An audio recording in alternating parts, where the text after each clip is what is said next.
What's up, YouTube? Today we're going to talk about this baby formula shortage and what my thoughts are on it. And I think it's an angle that hasn't really been covered so far, and you might find it interesting. I'm looking here at the Atlanta Journal-Constitution. It says Delta Airlines to transport baby formula to U.S. for Operation Fly Formula. And President Joe Biden is all over and on top of this issue. Now, many people are saying that it is a supply chain issue. There were alleged contaminations in different types of plants and labs that basically caused this issue. There is a legit shortage, no doubt. I mean, I've visited multiple retail stores in my area. There is a mass shortage on baby formula. There's no question about it. However, people are only talking about the supply side of things. Today, I'm going to tell you what they're not telling you, and that I believe the main issue here is that the demand for baby formula has finally caught up with what it has been heading towards and has caused a major issue. And the supply just has got to the point where it cannot keep up with the demand. Well, why is demand skyrocketing? Well, I can tell you this. I have worked in corporate America for 10 plus years, and I have worked with a whole lot of females, a whole lot of female coworkers.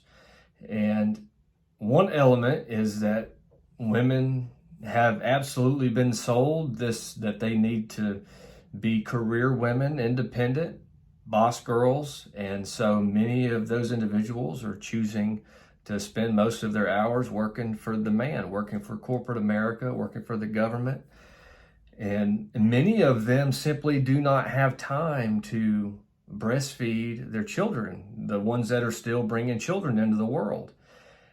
And in one particular department that I worked in, they legitimately had a designated room. Again, this is a Fortune company traded on the stock exchange. They had a designated room for women to pump in. Pump by meaning using mechanical devices to pump breast milk out of their breasts. They would store it in the company refrigerators. And women would go in there. Some of them would go 4 and 5 times in a day during their shift to go pump. And this is multiple women on a given day. And this has been going on for at least 10 years.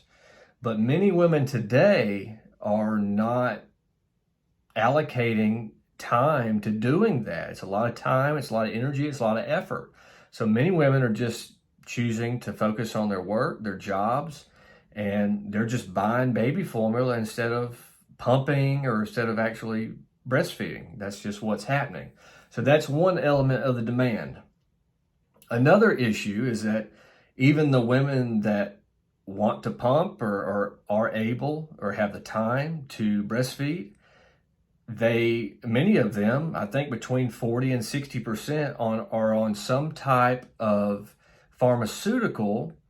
And a large percentage of that pharmaceutical are SSRIs or antidepressant or antipsychotic drug. It's a large percentage of that which falls into those categories. And they simply cannot provide their children with their own breast milk because they can't contaminate. The breast milk will be contaminated with those pharmaceuticals, and they cannot pass that on to their children. So even if they wanted to or they had the time, they cannot give their breast milk to their children, so they have to buy formulas.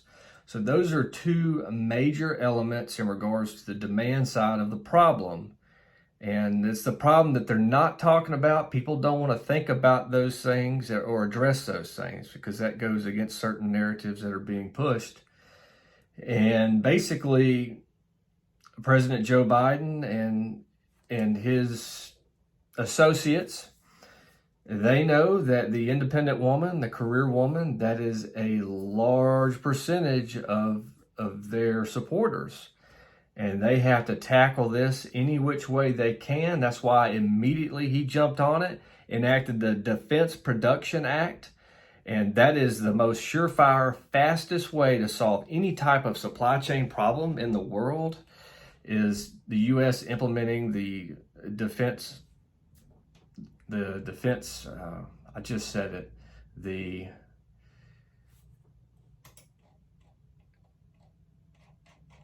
anyways, basically that act that they can enact, basically it immediately allocates taxpayer dollars, and whatever it costs, how fast they need it, it can solve all the problems. It's the same Defense Production Act. That's it.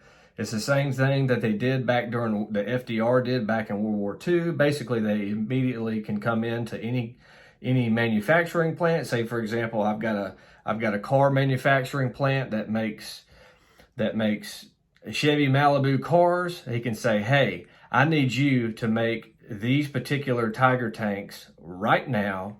You need to retool and start making them right now. I need the first one by this Friday, and boom, money will be allocated however much is needed to meet that quota when that quota is needed. That is how effective the Defense Production Act is.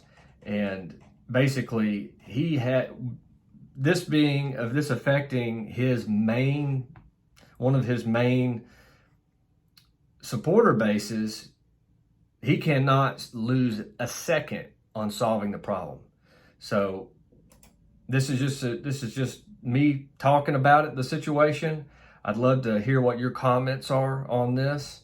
And wouldn't it be nice, though, if he would do such a thing to help with the oil supply, to help get the fuel prices down for businesses, for everyday consumers? That would be nice.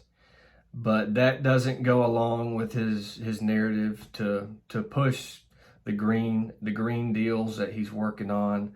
They'd rather you pay 40 or 50 grand for an entry level battery powered car. And so basically that's what's going on there, but that's a whole nother topic. But please comment down below. What are your thoughts on this topic? Do you agree with me? Do you disagree? Tell me why. And you can do all the research yourself to find this information. I mean, don't take my word for it. But share this video, get the word out. Tap the thumbs up icon and subscribe to the channel, bell icon. And I do appreciate you watching. Have a great day.